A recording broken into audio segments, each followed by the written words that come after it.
Well, welcome to the 700 Club. A school board meeting rated X. Lewd passages read out loud by parents up in arms. So what's the source of these jaw-dropping words? They're assigned reading for students in the 9th grade. Well, what's going on in Virginia's Loudoun County schools, and whose heads may roll because of it? Tara Mergener reveals the outrageous detail behind this explosive scandal. Loudoun County had already become ground zero for a number of national debates, mainly because parents are making noise. A warning, what you're about to hear is offensive. Every time she made too much noise, I'd walk in and kick her. Jasper wasn't even my boyfriend, just this dude I did some hacking with once in a while. It's okay. It's cool. This is what girls do at parties. Those jaw-dropping words read by mothers from books recommended to students in Loudoun County Public Schools. Now a move to recall some school board members may be gaining steam. Ian Pryor says the Loudoun County School Board is abusing its power. But when it comes to parents that want answers to what their kids are being taught or not taught in school, they have no answers. Pryor is among a growing number of frustrated parents forming the Fight for Schools Political Action Committee. We're going to talk about the need for change in the Loudoun County School Board. Collecting about 2,500 signatures so far aimed at unseating several board members, accused of using a secret Facebook page to target parents who oppose them. They're looking to push material or thoughts into a school system and less focus on, reading, writing, and arithmetic. School board meetings often boiling over. Last week, several angry moms took it up a notch, shocking the crowd by holding up signs and reading aloud sexually explicit passages from books on the high school reading list. Another word of warning, what you're about to hear is offensive. I grab her by the neck and start punching her. He had a big and sometimes a girl just needs a big. His pants around his ankles squeezed between April's straddled legs as she lay on top of a teacher's desk. How did we get these unacceptable topics? Well, one, you didn't follow your procurement policies when you bought $1.8 million worth of these trash books. Interim Superintendent Scott Ziegler declined CBN's request for an interview. The only school board member who answered our calls told CBN she could not speak for other members, but that she did not read the material in question, nor are members required to do so. On another sensitive subject, the district denies Loudoun's so-called equity plan is a disguise for getting critical race theory into classrooms. This mother, though, doesn't buy it. CRT is racist. It is abusive. It discriminates against one's color. We don't want your political advertisement to divide our children or belittle them. Ziegler describes the district's equity priorities as an effort to provide a welcoming, inclusive, affirming environment for all students. Meanwhile, Pryor is hoping backlash here will also inspire other communities to fight back. This country was founded on the ability of people to disagree. And what we're seeing in Loudoun County Public Schools is that there is no room for disagreement with their agenda. Recall efforts are rarely successful in Virginia, most failing to get the required signatures or getting dismissed by the judge for insufficient evidence. But Pryor believes these board members are in for a rude awakening. Tara Mergener, CBN News. Just think, ladies and gentlemen, Loudoun County in Virginia has the highest per capita income of any county in the United States. Why? Because so many government workers are there. And somehow the left has come over and taken over the state of Virginia. It has been unbelievable how a formerly conservative state has turned, as whatever blue, red, whatever the color is, yes. It has totally shifted. And now there's a big fight for the governor, and one of the Republicans who's running is using this Loudoun County school as a poster boy of what can happen in Virginia. It is unbelievable. This is the state where Harry Byrd reigned, who was conservative for so many years, Lindsay Ullman and all these people who were the heads of the state.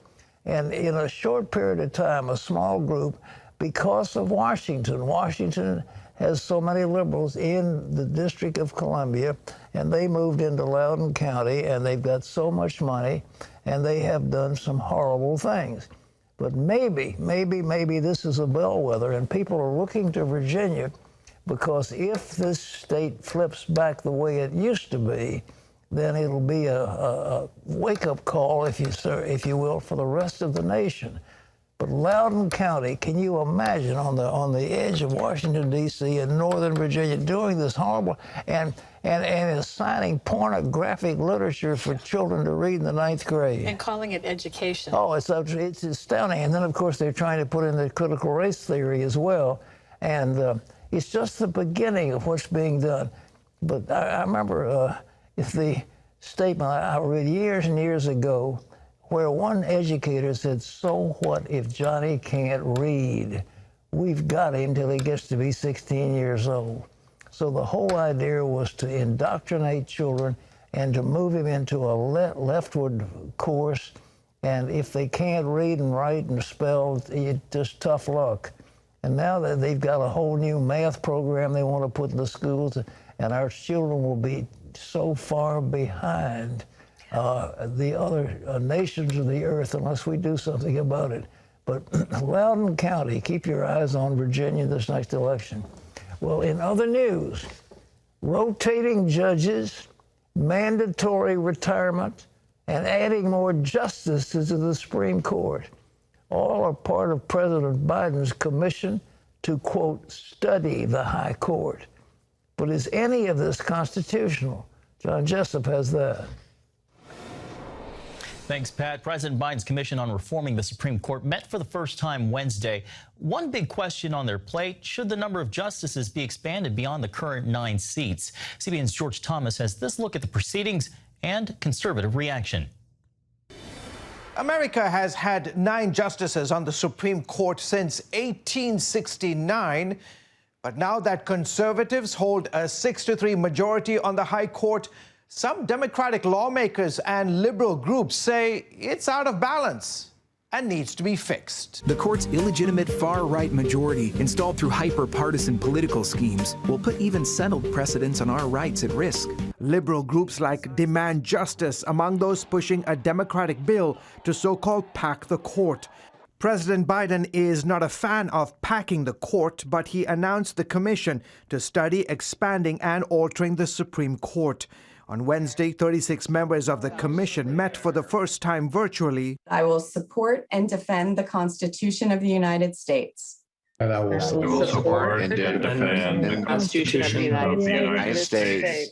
To discuss reforming the High Court. The commission, made up of dozens of scholars and activists, mostly liberal and some conservatives, met to lay the groundwork for the group's agenda. We definitely have our work cut out for us. The idea of expanding the number of justices getting the most attention. We plan to look, as others have indicated, not only at current proposals, but also proposals about membership and size that have been floated at other times in American history. The commission will also explore if Congress has the power to reverse Supreme Court rulings and whether justices should serve on the bench for life. We're going to look at the justices' length of service and how frequently the court's membership should turn over.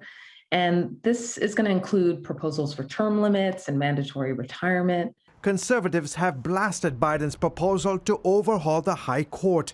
After all, Biden in 1982 said packing the court was, quote, a bonehead idea. There's not a problem on the court. The only problem is that the left for years has relied upon the judiciary to do its bidding.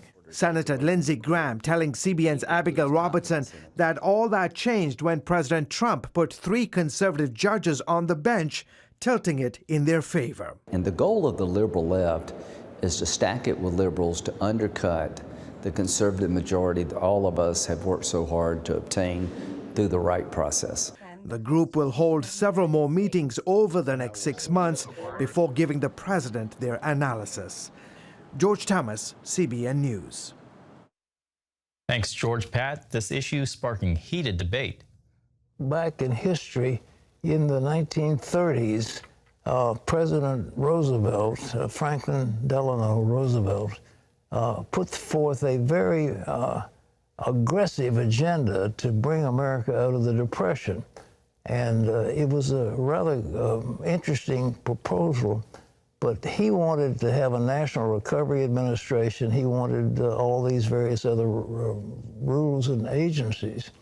Well, the court continually ruled that many of those New Deal initiatives were unconstitutional. So Roosevelt, who had a powerful stand in the public and had both houses of Congress on his side, they were both Democrats, both the majority of the House and majority of the Senate. And Roosevelt said, okay, what I'm going to do is appoint 5 new judges to the court, and that will balance off the ones who are voting against my programs, and therefore the New Deal legislation will no longer be ruled unconstitutional. Well, when he did that, there was an outcry in the country, and both houses of Congress, though they were his party, voted against it because they thought this was an outrage to take away the court. And, you know, when you go way back to the case that I first learned about in law school, Marbury versus Madison, the whole thought was the chief judge then said the courts had the power to review acts of Congress. Now what these liberals want to do is to reverse that and say Congress has the power to overturn the ruling of the Supreme Court. Well, we have 3 bodies that make up our country. We have the executive, the president, we have the legislative, which is the Congress, and we have the judiciary. And now the Democrats, when they are losing power, they want to control it all. They think, well, we've got the presidency, we have the Congress, now we want the courts. We want to take all 3, and then we can put through our socialist agenda. Folks, don't let them do it because it's wrong. John? Pat, Congress is taking a step towards investigating the January 6th incursion of the Capitol. The House voted to establish a commission to investigate the facts and influencing factors leading to that January mob attack on the U.S. Capitol building. 35 House Republicans voted in favor. However, House Minority Leader Kevin McCarthy and Senate Minority Leader Mitch McConnell opposed the commission, as does former President Donald Trump, who still holds considerable influence in the party. It is unclear if the measure will pass the Senate, where it will need 10 Republican votes. Well, turning now to the escalating violence between Israel and Hamas, there are reports from both sides on progress towards a ceasefire agreement that could possibly go into effect by the weekend. This as the United States stepped up pressure on Israel. President Biden telling Prime Minister Benjamin Netanyahu Wednesday that he, quote, expected to see significant de-escalation today on the path to a ceasefire. The fighting did let up overnight, with Israeli forces carrying out fewer strikes on Gaza. Rocket attacks from Gaza into Israel also decreased. While Hamas has launched more than 4,000 rockets at southern Israel, more than 90% intercepted by the Iron Dome anti-missile system. As CBN's Chris Mitchell reports from central Israel, Iron Dome is saving lives on both sides of the conflict. In just over a week, close to 4,000 rockets have forced some 4 million Israelis into bomb shelters. As they seek cover, an aerial battle takes place in the sky, with Israel's Iron Dome providing an amazing layer of protection. Behind me is one of the many Iron Dome anti-missile systems here in south and central Israel. During the conflict with Hamas and other terror groups, the Iron Dome has shot down more than 90% of the rockets coming out of the Gaza Strip. Imagine yourself that those 90% rockets that were intercepted would be falling into our cities. CBN News met one of the men responsible for creating this technological marvel, retired General Doron Gavish. Through cooperation and funding from the U.S., Israel developed the anti-missile system 10 years ago. It's the technological equivalent of a bullet hitting a bullet. 10 years ago, it was only the beginning. We had to kind of invent the wheel because there is no other place in the world that something like this is going on. This viral picture, literally seen round the world, captured the essence of the Iron Dome. On the right side, you see rockets fired from Gaza. Then on the left side, Iron Dome shuts them down. I see, first of all, the willingness of the Hamas to throw rockets into our cities. This is something intolerable, and this is something that we cannot accept. I think neither us and neither any democracy in the world. CBN News experienced the effectiveness of the Iron Dome when we took shelter from a rocket attack and heard the Iron Dome intercept 2 missiles overhead. General Gavish sees it as a true lifesaver on both sides of the fight. Many believe without Iron Dome, Israel would have been forced into a ground war with potentially massive casualties. By the end of the day, we could look in the mirror and we could say we did something for the defense of Israel, we did something for our civilians, and we're saving life. And this is what the air defense is doing. Chris Mitchell at an Iron Dome anti-missile battery, central Israel.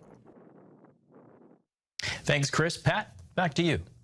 Ladies and gentlemen, I want to say as strongly as possible, you know, we cannot allow the left in Congress, the so-called squad, to take away our robust defense of Israel. Israel is the only real democracy in the Middle East.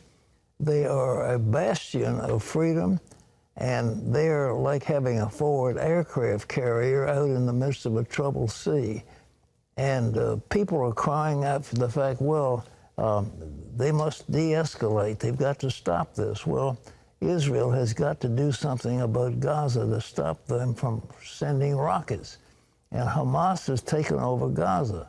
And I talked to Chris the other day. Apparently, it's not wise for Israel to start a ground war to, you know, take the Hamas out of Gaza, because it would just be too bloody and too costly. But at the same time, they cannot be pulled back from defending themselves. Just imagine, as one person said, what would happen if we were having rocket attacks in New York City coming across the border from Canada. What would we do? Well, we would not let it happen. And Israel should not have to let it happen either. So behind the Iron Dome, that's one thing. But Israel needs to be allowed to have airstrikes against Hamas targets. And it looks painful and it looks bloody in a sense, but they have a right to self-defense, and we should stand behind them for that.